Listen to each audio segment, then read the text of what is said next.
Hi. எல்லாருக்கும் வணக்கம். என்னென்னா கரண்ட் பில் இஷ்யூ இப்போ கொஞ்சம் போயிட்டுருக்கு இல்லையா. எனக்கு வந்து மே மந்த் வந்து கரண்ட் பில் பார்த்தீங்கன்னா 11,000 to 80 கிட்ட வந்துச்சு. அவ்வளோ வரதுக்கான வாய்ப்பு இல்லை. இதுக்கு முன்னாடி வந்திருந்தா கூட ஓகே, பிகாஸ் எல்லாருமே வீட்டில் இருந்தாங்க. இப்போது அந்த மார்ச் அண்ட் ஏப்ரல் டைமில் வீட்டில் யாருமே இல்லை. மே மந்த் வந்து அவ்வளோ ஜாஸ்தியாக வந்துச்சு. போய் கம்ப்ளைண்ட் கொடுத்தேன், எந்த ரெஸ்பான்ஸுமே இல்லை. நாங்கள் வரோமான்னு சொல்லிட்டு ஏமாற்றிட்டாங்க. லாஸ்ட்டில் என்ன சொன்னாங்க, நீங்கள் கட்டிடுங்க, நாங்கள் பார்த்துக்குறோம் அப்படின்னு சொல்லிட்டாங்க. நானும் கட்டிட்டு அதுக்கப்புறம் எந்த ரெஸ்பான்ஸுமே இல்லை அவங்க சைட்லேருந்து.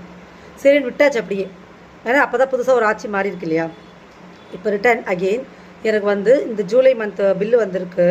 5ஆம் தேதி பில்லு வருது. 22,250 அப்படி 250 சம்திங் வந்திருக்கு.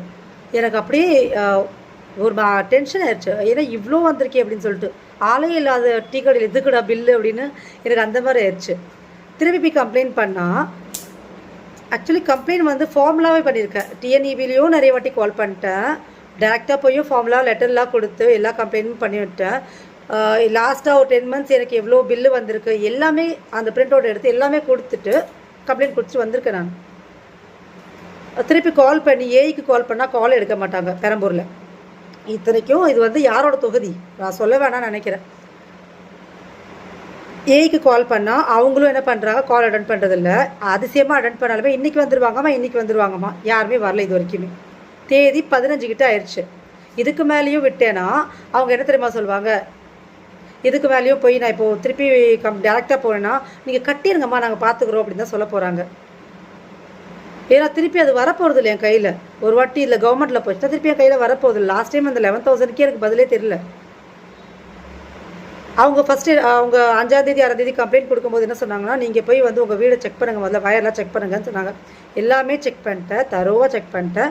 எந்த ஒரு இஷ்யூமே இல்லை, எந்த ஒரு ஃபால்ட்டுமே எங்கள் சைடில் இல்லவே இல்லை. ஏசியே செக் பண்ணியாச்சு, வயர்ஸ் எல்லாமே செக் பண்ணியாச்சு, மெயின் ஆஃப் பண்ணி எல்லாமே செக் பண்ணியாச்சு. ஏன்னா கரண்ட் இழுக்கிறாங்களா கூட செக் பண்ணி பார்த்தாச்சு, எதுவுமே இல்லை, எல்லாமே நார்மல் தான் எனக்கு. அதுவும் அவங்கள்ட்ட இன்ஃபார்ம் பண்ணிட்டு இந்த மாதிரி எல்லாமே நார்மலாக தான் இருக்குது, நீங்கள் தான் வந்து கொஞ்சம் என்னென்னு இப்போ வந்து மீட்டரை வந்து செக் பண்ணுங்கள். அவங்க ஒன்று இல்லைம்மா உங்கள் வீட்டில் ஏசிலாம் இருக்குன்னு அப்படி தான் வரும். ஏசி ஆன் பண்ண தானே கரண்ட் வரும், ஏசி ஆன்லேயே இல்லைன்னா எப்படி கரண்ட் பில் ஏறும்? அப்படியே சரி ஏசி 24 hours ஆன் பண்ணாலுமே வந்து இதுக்கு முன்னாடி அந்த லாஸ்ட் இயர்லாம் பண்ணியிருக்கேன். அப்போ இவ்வளோலாம் வரலையே கரண்ட் பில் எனக்கு. நான் பண்ணதே இல்லைன்னு சொல்லவே மாட்டேன். லாஸ்ட் இயர்லாம் பண்ணியிருக்கேன். அந்த மே மந்த்லாம் நாங்கள் வீட்டில் எல்லாருமே இருந்தாங்க, ஏசி ஆன் பண்ணாங்க. அப்போ கரண்ட் பில் இவ்வளோ ஜாஸ்தியாக வரலையே. இப்போ யாருமே இல்லை வீட்டில். அதுதான் எனக்கு வந்து ரொம்ப டென்ஷனாகவே இருக்குது. இந்த 15 days வந்து நானும் ஹஸ்பண்ட் வந்து ஊர்லேருந்து வந்திருக்காரு, 1 week வந்திருக்காரு. அவர் வந்து இந்த நாளைக்கு ஊர் திருப்பி கிளம்புறாரு. அவர் போகிறதுக்குள்ளே எல்லாமே முடிச்சிடணும்னு அவர் ட்ரை பண்ணுறாரு. ஆனால் எதுவுமே நடக்கலை. கடைசி வரைக்கும் வரேன்னு சொல்லிட்டு இருக்காங்க. இதுக்கு மேலே அப்படியே விட்டுனா நீங்கள் கட்டிடுன்னு சொல்லி முடிச்சிருவாங்க. ஃபார்மெல்லாம் எல்லா கம்ப்ளைண்ட் காப்பி பேப்பரும் என்கிட்ட இருக்குது. கால் பண்ண அந்த ஸ்க்ரீன்ஷாட்டும் என்கிட்ட இருக்குது. ரெக்கார்டிங்கும் ஸ்க்ரீன் ரெக்கார்டிங் என்கிட்ட இருக்குது. யாருமே கால் எடுக்கவே இல்லை. நான் மெயின் பிரான்ச்சு கூட கால் பண்ணிட்டேன், அவங்களும் எந்த ரெஸ்பான்ஸும் இல்லைங்க. மனசாட்சி வேண்டாமா? ஒரு வாட்டி மீட்டர் வந்து செக் பண்ணிட்டு போயிருங்களே. மீட்டர் வந்து செக் பண்ணிட்டு போனால் உங்களுக்கு என்ன கஷ்டம்? அவங்க என்ன ஃபஸ்ட்டு என்ன சொன்னாங்க, மீட்டர் செக் பண்ணுறது 1,500 ஆகுமா? சரி கொடுக்குறேன். ஃபால்ட் இருந்தால் நாங்கள் காசு வாங்க மாட்டோம், ஃபால்ட் இல்லை காசு வாங்குவோம். சரி நான் கொடுக்குறதுக்கு ரெடி. 22,000 சேர்ந்து 1,500 கொடுக்குறதுக்கு ரெடி. அதுக்கப்புறம் 1,800 ஆகுமா? அதுக்கப்புறம் 2,000 ஆகும். எனக்கு இது என்ன கான்செப்டே புரியலை. சரி நீங்கள் 2,500 எவ்வளோ சொல்லிகிட்டே போகிறீங்க, ஆனால் வந்து பண்ணோம் இல்லையா, பண்ணுறதே இல்லை அவங்க. அதுதான் கஷ்டமாக இருக்குது எனக்கு.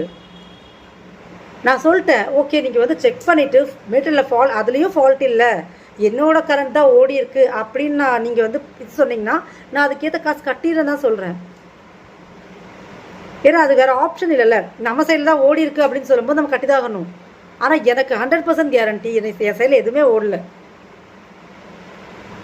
இருக்கிற 2 பேருக்கு என்னத்தை ஓட போகுது? நெக்ஸ்ட்டு வந்து அந்த எலக்ட்ரிஷியன் வந்து செக் பண்ணிட்டு போகும்போது சொல்கிறாரு, ஒரு நாளைக்கு 30 யூனிட்ஸ் உங்களுக்கு ஓடி இருக்குமா அப்படின்னு சொல்கிறாரு. ஒரு நாளைக்கு 30 யூனிட்ஸ் எப்படிங்க ஓடும்? எனக்கு சீரியஸாகவே போகல. ஒரு நாளைக்கு 30 யூனிட்ஸ். அப்போ மீட்டர் தானே ஃபால்ட்டு. மீட்டரை செக் பண்ணுறதுக்கு என்ன கஷ்டம் இவங்களுக்கு? கேட்டால் ஆள் இல்லை. எனக்கு ஃபியூஸ் போடுறதுக்கு மட்டும் ஆள் இருப்பாங்க இவங்களுக்கு. நான் இன்னுமே கட்டாமல் வச்சுருக்கேன். இவங்க சொல்கிறதுக்காக வெயிட் பண்ணிகிட்ருக்கேன். நான் லாஸ்ட் மூமெண்ட்டில் ஒரு நாளைக்கு முன்னாடி நீங்கள் கட்டிருங்கம்மா அப்படின்னு தான் சொல்ல போகிறாங்க அவங்க. எனக்கு இது எவ்வளோ தூரம் ரீச் ஆகும், இது இப்போ சேர வேண்டியவங்களுக்கு போய் சேருமா, எனக்கு எதுவுமே தெரில. ஆனால் எனக்கு சொல்லணும்னு தோணுச்சு. இதுக்கு ஏதாவது சொல்யூஷன் இருந்தால் கூட நீங்கள் இதுக்கு ஏதாவது சொல்யூஷன் இருந்தால் கூட உங்கள் சைடில் ஏதாவது ஒரு கமெண்ட் போடுங்க, நான் அதையும் ட்ரை பண்ணி பார்க்குறேன். Thank you so much. Have a nice day.